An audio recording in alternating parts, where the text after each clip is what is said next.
All right. Hello and welcome to Global Mic. Global Mic is a podcast for storytellers, filmmakers, and journalists where we'll be taking stories, bringing them to you, letting you enjoy what you've never heard that journalists go through as they bring you stories. And today, we are going to have a rather sad episode because one of our good friend, fellow filmmaker, passed on, Nick Rambo. Mudaba, I know you know and you have worked with Nick for many years, but please kindly start by introducing yourself and tell us who you are and what you have been doing, and then we move on to Nick. Okay. Yeah. My name is Mudamba. In a nutshell, I'm a creative administrator because I come from the background of theater and then film. I was for a long time a theater artist, producer, director. And then I moved into film administration, where I have been the longest serving programs director at DocuBox, and then the last general manager at DocuBox, before I transitioned into what I call the world of experimenting and trying to check on the next port of call that I shall be docking on. For now, I'm still just a creative. Thank you. He's still just a creative, but a good man, and I always call you a destiny connector. Do you know what destiny connector means? I connect people with their destiny. Yeah. Like, in the film world, Industry. we need a lot of networking. Sometimes you have something and you're not able to go to the other side until when you get someone like Destiny Connector, someone who will take you to where you really want to be. Thank you. So I want to just give a brief experience of myself with Nick, because I met Nick very well one-on-one when we were doing the world screen with you in Arusha, Tanzania. And I met a gentleman who I really interacted with and liked, because Nick is that easy guy who will just walk to you and ask you like, man, what are you thinking about? We are here to enjoy filmmaking. You're here to enjoy the nice weather of Arusha, Tanzania. Why are you so much into your thoughts? And later on, we became very good friends. We would go to some events and we would always meet. And Nick would never pass and without saying hi. And we started even sometimes, consulting each other for work. I'm going to the north. What is the best means of transport? I'm going this side. What is, and I personally want to say that it's sad. I feel bad that Nick had to leave us. But I hope Nick will be watching us from above as we make films, so that we can make good films as he used to make. But I want to tell you to tell us, like, who was Nick to you? Nick, to me, I think I would describe him first of all as maybe a younger brother. Yeah. I don't know whether that would fit, because actually the age difference between me and Nick must be quite a distance. But at the same time, having known him in the film circle, I came to understand that Nick knew me even better than I knew him. Because he would tell me about where I grew up in my early childhood in Eastlands, somewhere in Famaringo, close to Mbotela. And he would tell me, I think my grandma or my uncle used to live next to Our Lady of Visitation, and you kept on talking about the Catholic Church, Our Lady of Visitation, which was actually the place where I found my first spark of art, because I used to go to that social hall and just watch people either doing skits, playing traditional drums and the like. And somehow I started working on a journey. And Nick would tell me, I know you from that far, but at the same time, I know you more from DocuBox. So if I was to talk about Nick, I'll talk about Nick a lot more from the point where I met him at DocuBox when we were doing the Sema Story series. And Sema Story came from a Sheng thing of Sema Story, yeah? What? Yeah, kuna story, Sema Story. Yeah. So he came in, and he was one of those filmmakers that understood exactly what Sema Story was all about, because you were trying to give people stories that are rare, but stories that belong to authentic voices. And that's when he was actually producing Dogorizer. Okay. Dogorizer was a film that involved street kids who used to dance outside Nation Center.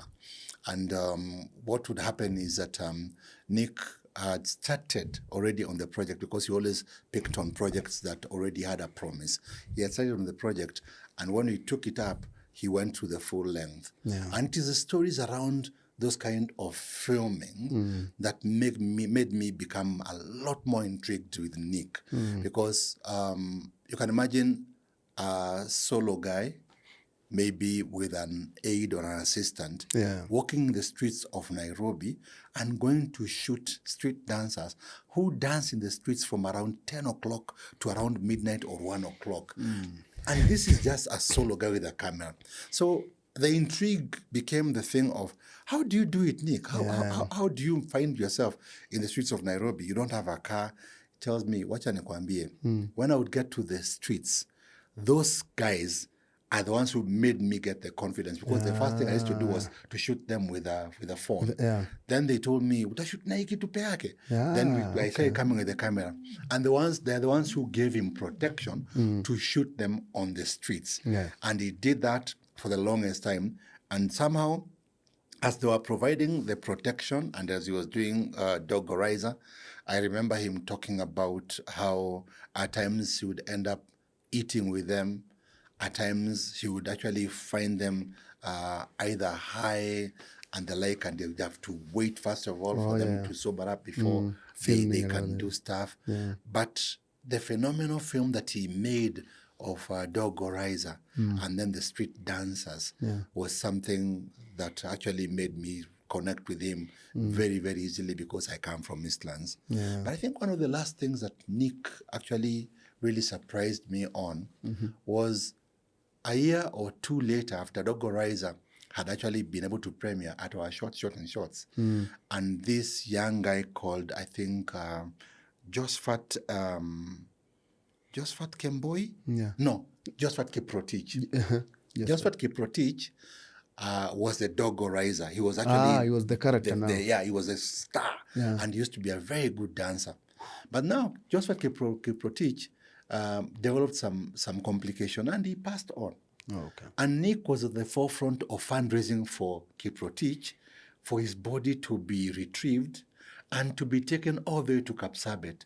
Nick took the journey to Kapsabet to go and bury Kiprotich. And remember, this is a street kid who has both the blood of some Luya, because he would speak Luya, he would speak Kalenjin, and was, I think, in the border of Kalenjin land and Luya land. How Nick Wambugu, a Kikuyu, connected so well with this guy to the point of going to bury him, that just made me say, this guy is a special human. He must have been a special person. And I want you to tell us, because now you interacted a lot with that film, the Dogorizer film.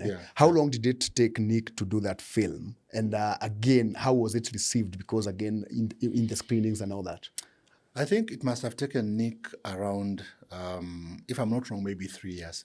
Because he started shooting, then COVID happened. There was an interruption of COVID, but he still continued shooting. But at the same time now, the lull was becoming a problem because things had been shut down and the like. So he had to take a very different tangent into the production. From what he had shot in the streets, he started following the guys in their homes and the like. And he went on and on until he was able to complete Dogorizer. And Dogorizer ended up being received quite well on the Sema Story series. It won, I think, 1 or 2 awards.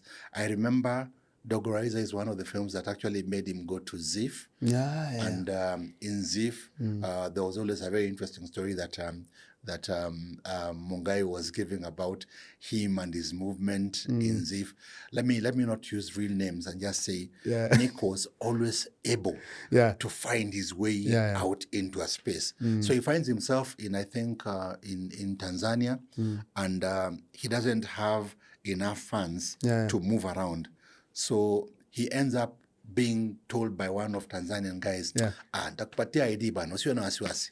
So the guy takes the ID. Let's assume the guy is called Kilusumba or something like that. And Nick becomes a Kilusumba, and he's comfortable that way. And he travels in Tanzania without any problem, and he covers stuff. And let me tell you, not clandestine stuff, not clandestine stuff. It's just good stuff. Talking to people, finding stories and the like. And at ZIF, we also connected quite well with Nick, and somehow, if you are with Nick in a space, as much as he was a small stature person, he stood out. His smile he was always there. And I think you saw him in Arusha. Yeah, in Arusha, man, I was he like, connects with everybody. Easygoing, pleasant, and then asking very good questions, even on the space. I remember him connecting us with like a small boy who was a small little boy who was a star in I think was it Sayari or something. There was a film which they shot with Paula Kahumbu, and that young boy was a star. But he's the one who brought him to us, and we had a very nice discussion. Well, he just knew how to connect, whether with the other cinematographers, whether with DOPs, whether with editors. Nick was just easygoing. And there is something that Nick did in his later days, like, you know, one of the legacy projects that, again, we'll also remember him with. And because I know you have interacted with that project, because, again, it was taken to screenings, and the screenings were always booked. Can you imagine? I didn't manage to see that film in the film halls, in the cinema halls. You should catch it. Still at Unseen. I think Unseen are still doing it. I tried like 3 times at Unseen. It was always booked, or fully booked.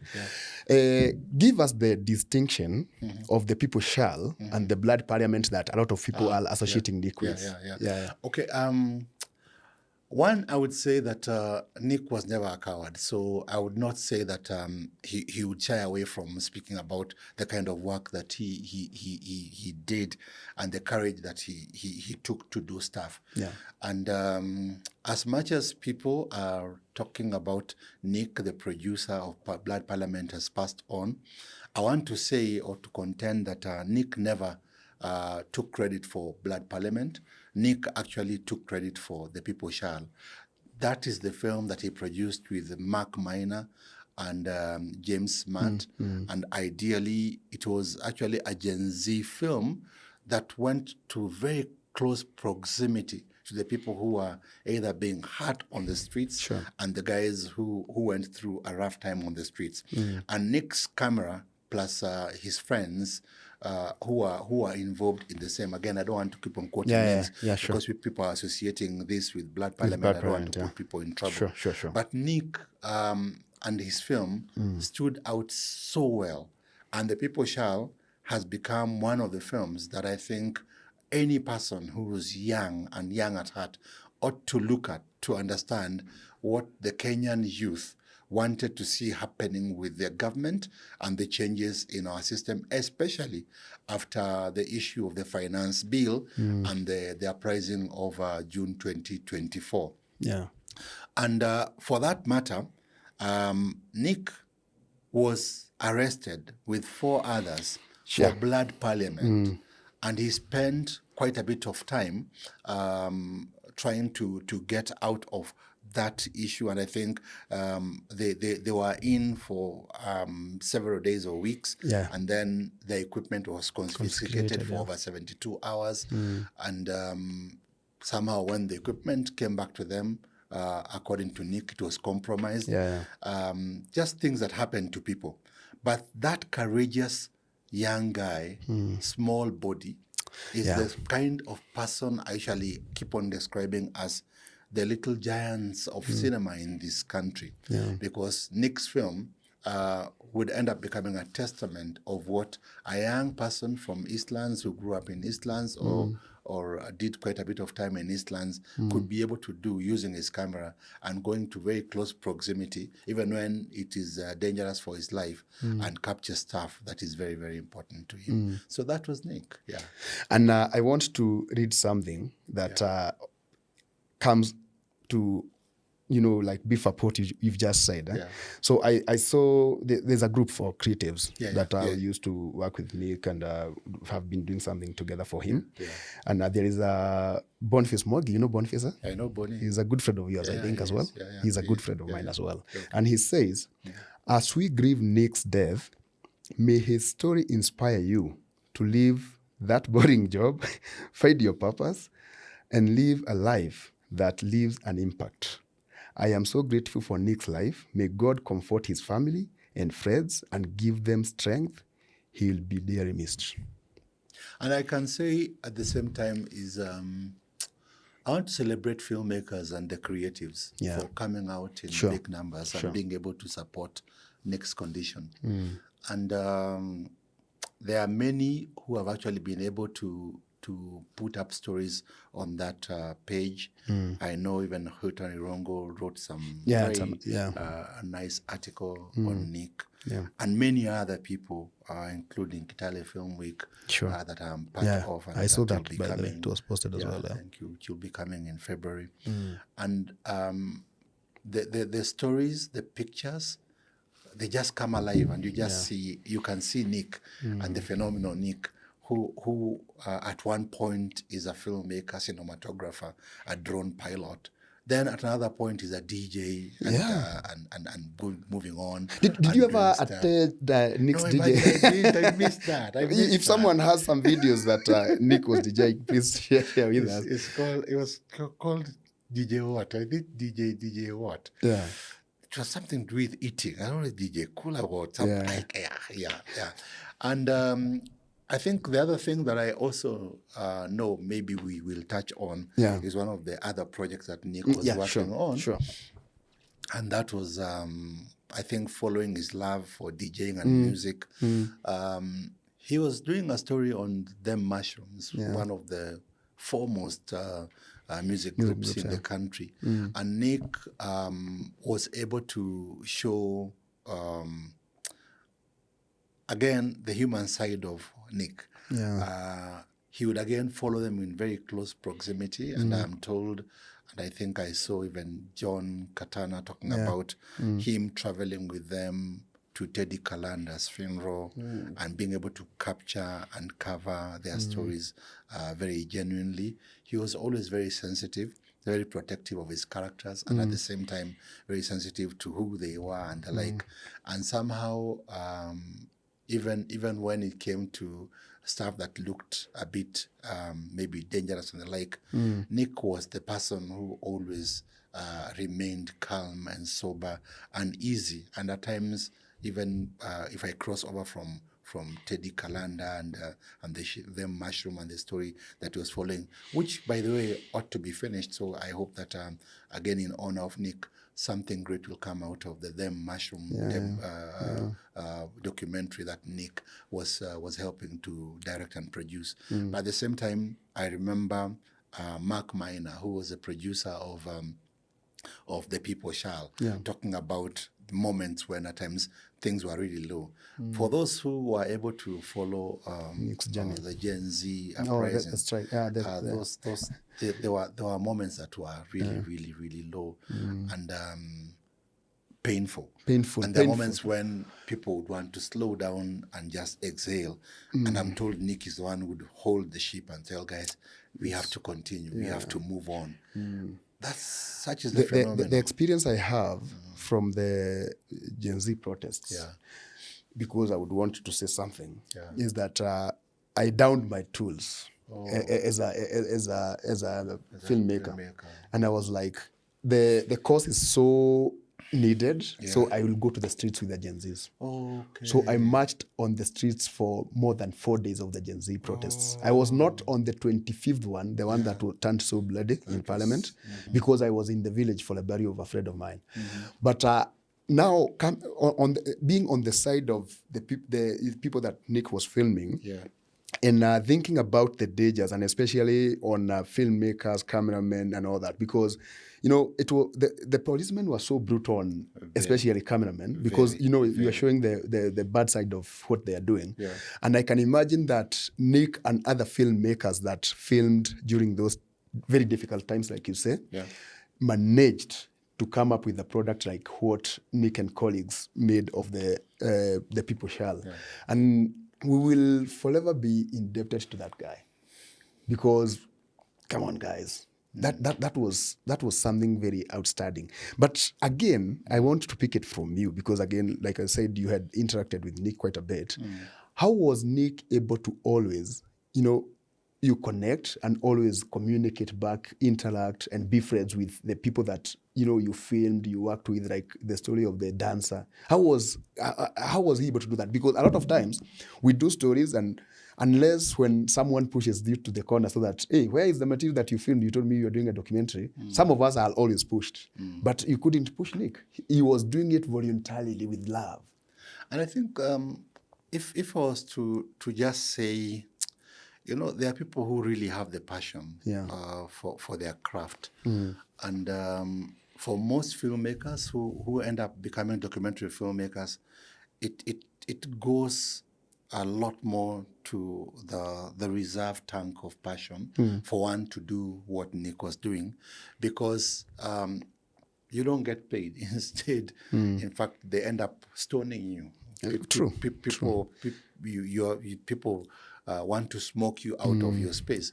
And I think Nick was a prophet of truth, and he wanted to actually be able to just show the truth.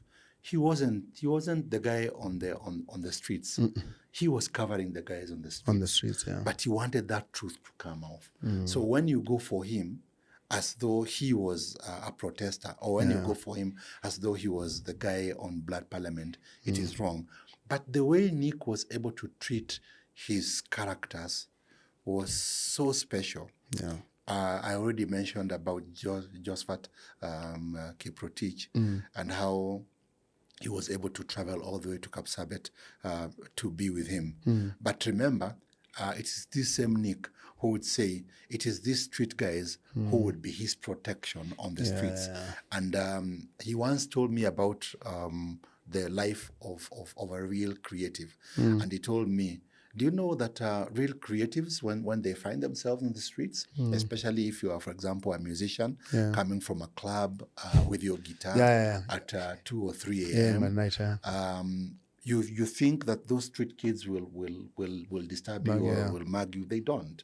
In fact, they will call you, Msanii vipi, uko poa. And then they would actually offer to escort you to the stage so that you can actually take a mat to go home.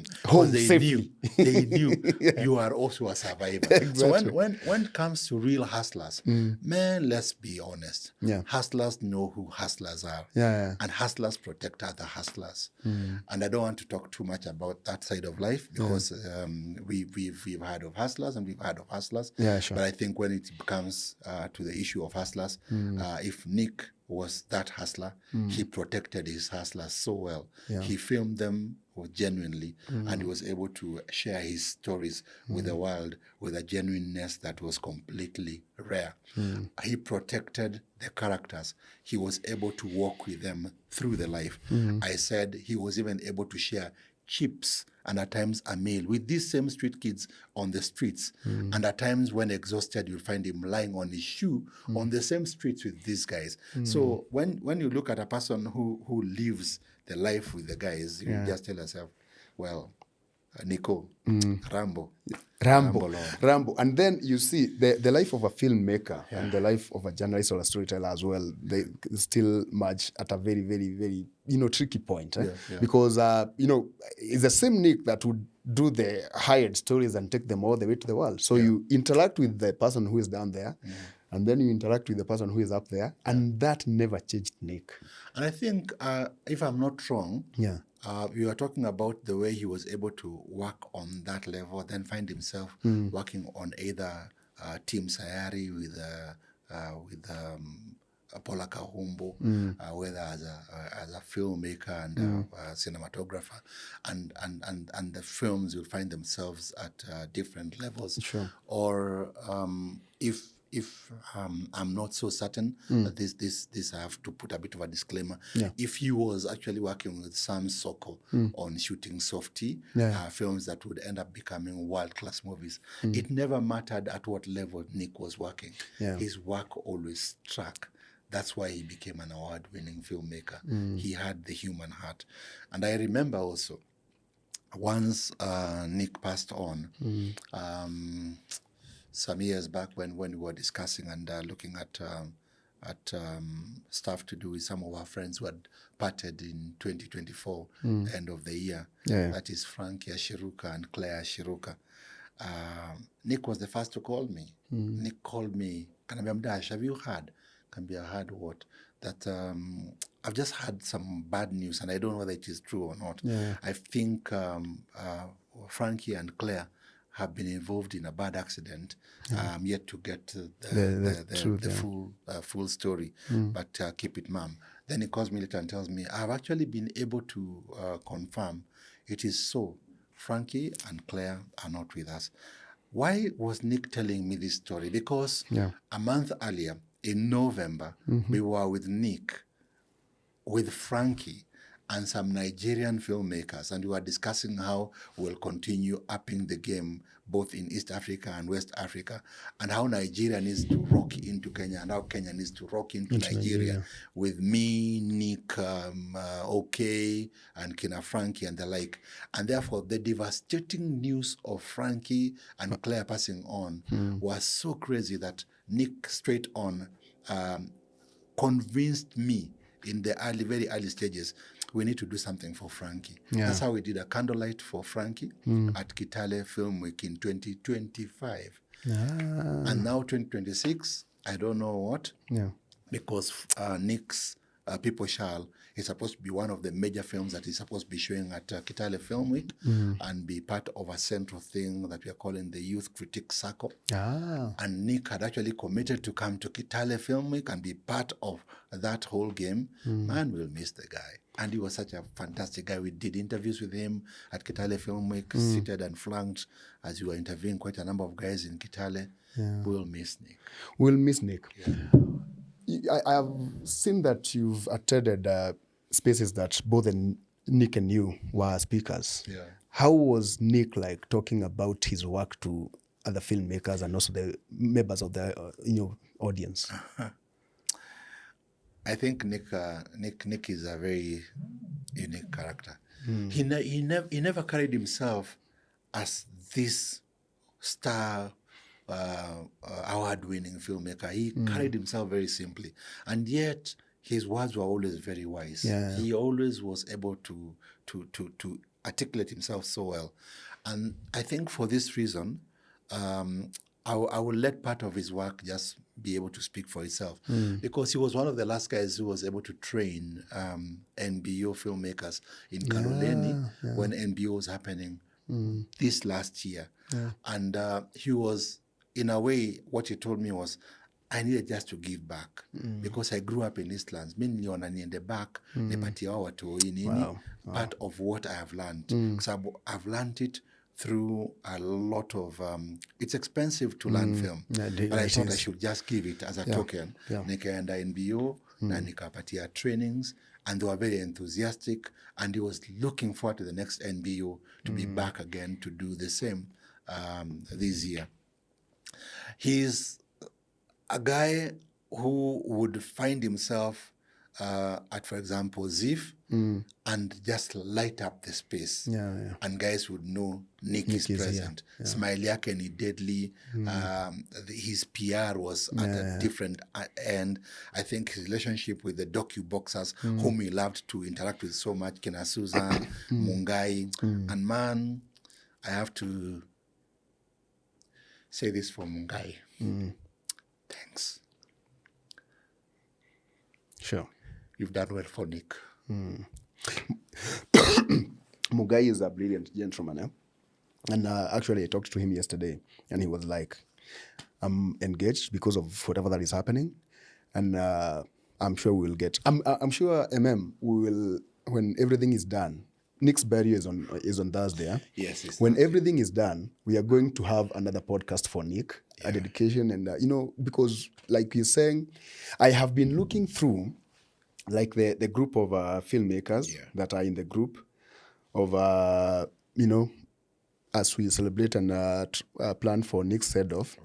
And you can tell you can tell by the people who are sharing messages of when we worked with Nick, when Nick was training. I saw something from, I think, Boniface as well, when Nick was training his son how to fly the drones. What? Yeah, it's all in the group. Yeah. That is why we are picking a character of a person who the character spoke for itself. Yeah.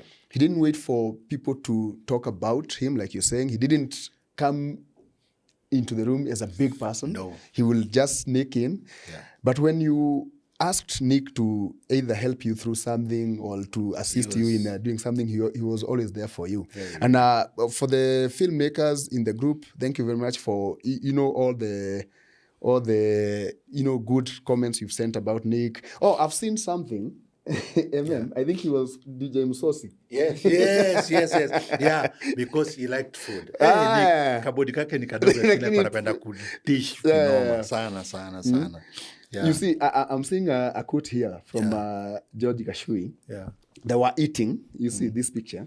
They were eating somewhere. Yes. And George says one of the parts Nick enjoyed most about working on the project with the mushrooms, you just talked about it, was all the unlimited mapochopocho. Yes. We would be fed every time. Yeah. Look at this smile. Mpishi wa heaven, we're ready. That is what George says. And funny thing also, I saw another post where I think he liked food so much. Yeah. Where they were holding two cats. Yeah. And the cats' names were China Mandazi. One is China, one is Mandazi. Okay. So I think the guy was just, yeah. So maybe, I don't know if you want me to give a bit of some of the factual things. Sorry, sure. Yeah, I want, sure. Because it's very, very important for us to just go ahead and be able to state that Nick contracted hypocellular disorder, MDS, and this is a condition that affects the blood cells, so the red cells, white cells, and platelets. And the blood cells, you find that when it comes to red cells, they usually are the ones which pass oxygen into the body. The white cells are usually protective of any invasion, and the platelets are also they help also partly the white cells. And through the condition, when he contacted the disease, I think way back either he started having the discomfort in October, November, it kicked in a lot, and there was a lot of activity happening. Filmmakers came through. There was a Harambe that was supposed to help Nick to find his way to India for the bone marrow transplant. Sure. As that was happening, a fundraiser was conducted, and people were doing a lot of online fundraising, and that was targeting to raise around 9 million shillings for him to find himself in India. But as the money was being raised, which got to around 6 million, he needed to be stabilized, and that's why there was always the issue of platelets being donated and being able to try to stabilize him. Unfortunately, he deteriorated, and the platelets were eating into the budget, and therefore, the last word I heard was that the balance of the money that had been raised was around 3 million shillings, because quite a bit of the bills, we say the bills were settled at Nairobi West and the hospitals that Nick was able to visit. Nick is scheduled to be buried on the it passed on 7th of January. He is scheduled to be buried on 15th of January in Murang'a. Kireni, is it Murang'a? It's called Kamasharia. Sub-location, Maria sub-county. Yeah. I would like to just pass my condolences to the family, the mom and dad, Francis Wambugu, and Ruth Wajiko. I would also want to just say thanks to Joanne, Joy, Wanjiko, Gishoke, and Kevin, and all those who are able to give Nick support. The many filmmakers, both in the friends and family circles who are able to rise to the occasion to be part of Nick's journey. I hope to be there in Moranga, and I hope to see you there in Moranga as we say the final goodbyes to Nick. And I'm really hopeful that as we do this, we'll be honoring this young man whose works should not be forgotten and should be used for posterity, and the encouragement he gave to all filmmakers from Eastlands all the way to Nigeria, South Africa, and Europe. We would like to say thank you, Nick. You rambled on. Keep rambling on even in heaven. Cheers, mate. Keep rambling on, man. And I get into the group where I start with Nick. Yeah. I want us to read like 4 or 5 messages that different people sent. Okay. I like it that you've kept on talking about how Nick would support other people, even sometimes without knowing that he's supporting you. But he's doing it in a very simple way that you will not feel like there is a debt that he owes you. So he used to do something with the love. Yeah. And someone here on the I Start With Nick group is saying, Nick taught me what it means to keep promises to yourself. He started learning how to DJ with me soon after 2020 at our offices in Moringa. Then work and travel got busy for him, and he was also training to get his drone license. You see? And his lesson, no matter how long it takes, keep your promises to yourself. Do not give up on your dreams. I've not yet gotten there. I'm just trying to see if I can get there. Yeah. But I will not forget to just say how I was able to read a very moving tribute from Hilton Irongo, which I mentioned earlier. And that tribute was able to just talk about the humane storyteller who was so genuine and who was able to capture stories of the downtrodden and being able to bring them to life and sharing them with the world in a manner that maybe only Nick could. And we believe that he trained others to be able to take on what he was able to do, that his stories will not be able to die. So I see something else here. I may not be able to get all the names because the group has a lot of people. I've not saved everyone's name. So someone met Nick the first time. They say that the energy was elite. Mind you, this was the first time we had ever properly met. And it was beautiful time with our partner in Vibes, Mrs. Bogo. And Asema, rest in peace. Rest in peace, Nick. That's it. So you can pick a lot of things that people are talking about Nick. And there is something that we are learning from this gentleman. And it's something that we don't want to go with him because he did that and left it with us. That is why we are able to talk about it. What would you tell other filmmakers to pick from Nick's life? I think his professional approach to film work. He was a professional. Yeah. And Nick was never shy of helping people. Sure. He was always ready to assist. I know that he had actually committed to help in one of the projects that I'm working on. Yeah. And he had told me, man, anytime you are ready, I can do your drone for you. I can pilot your drone. And I have a stock that I can be able to pass on to you when you need it. Yeah. And Nick was always ever ready to give of stuff he had, of himself, and be able to assist people. Yeah. And that's why even when it comes to people wanting to go down to Moranga, I've already seen a number of guys asking who is going down and can I get a lift from you? I think the thing to do is to emulate Nick's professionalism, his humble stature, his ever happy mood. Nick always smiled even at the most difficult times.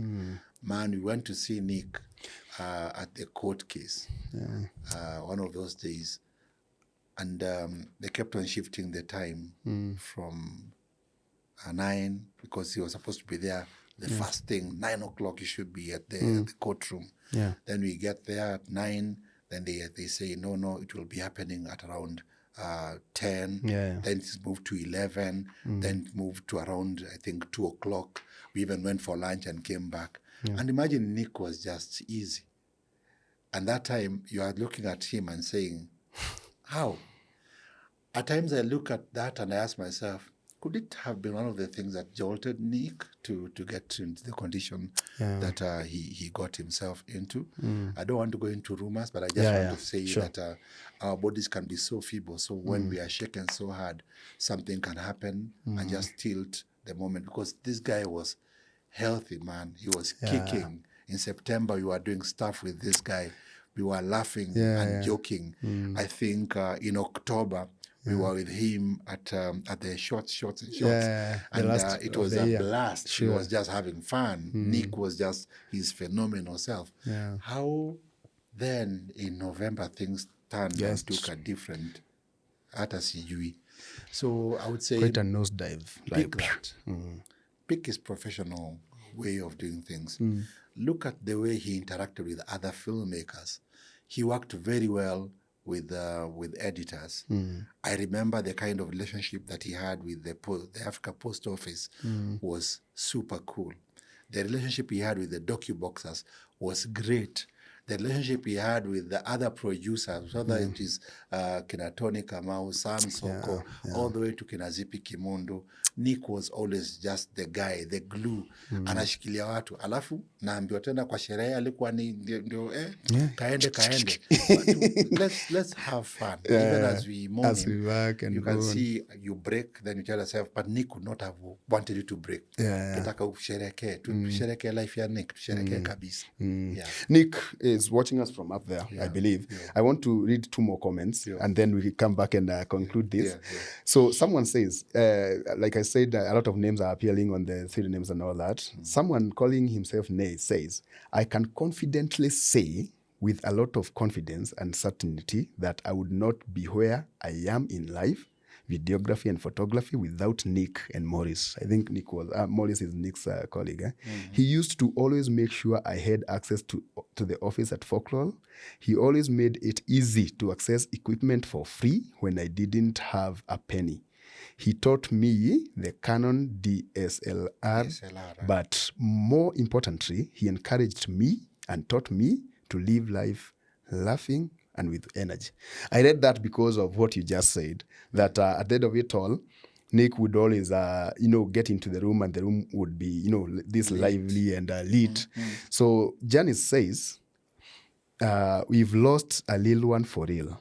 Nick was the definition of an authentic soul, smiled even through the toughest of times, touched so many hearts just by being himself. May he rest in utmost peace, and may all the memories we have of him live forever. Rest in peace, my brother.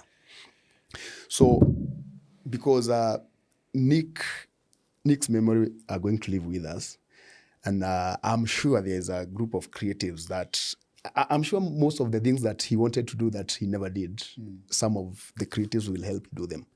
Because that will be what we'll have as a legacy for Nick.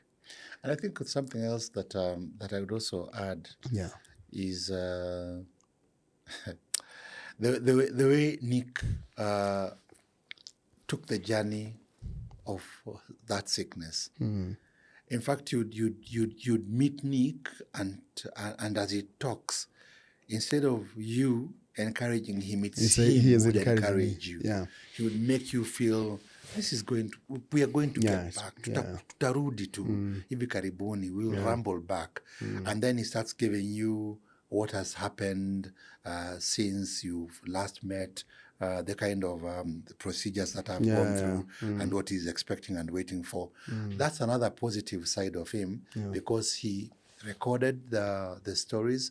He was able to capture the medical condition and share it. And I think the hypocellular condition, MDS condition, is now most likely even becoming better known because of the way Nick was able to share the messages with people. And again, the magnetic way in which he was able to send the message was able to touch a lot more than at times you would actually be able to expect from a simple filmmaker. I'm not calling him simple, I'm just saying from any filmmaker. So that was him, the magnet. And then look at the tributes that came through from whether it is KFCB, KFC, the Power 254, DocuBox, Kitale Film Week, you find NBO.